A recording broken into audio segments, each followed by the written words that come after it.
In several occasions, we have been so warmly received by families and people in your community. It almost makes me cry even now. And it's very precious for us and our boys.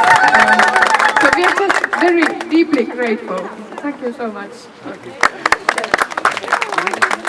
Galatomi.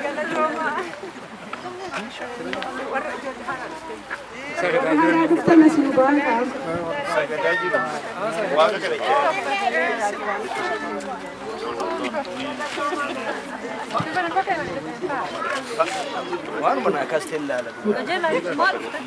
Achuma na budwan tan jala de kuboto beto. Anta kababa asne kamna hadrate se. Ayyi. Abona ergidana.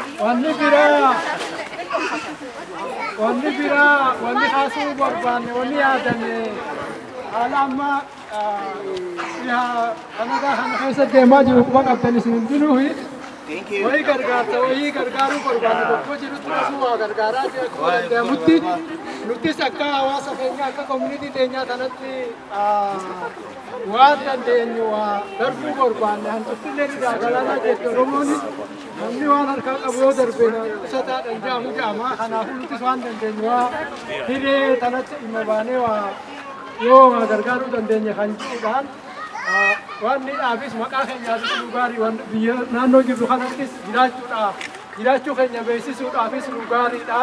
Warri Kanadaa hundi irratti tumsaa jira nutis qaama isaanii waan taaneef isaanii wajjin tumsuun nurra jira jennee yaadne namuu waan danda'e waan nu darbe karaa heeraatiin karaa mootummaatiin karaa Red Crossiin waa erguu barbaanne kanaafuu kanarratti waa yoo nu darbuu dandeessan isin gaafachuu barbaanne akka koree hawaasa kanaatitti.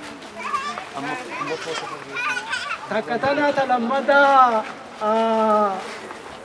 Torontoonis dhaamsanu dhaammatanii jiranii nama Umar Suleemaan jedhamu beekamaa wallisaa beekamaa Awurooppaa tana keessa ture waa'ee haala biyya keessa deemu jiru kanarra laalchisee gargaarsaa fi yaada kana babal'isuudhaaf asitti Torontoo tana dhufee agarsiisa qaba.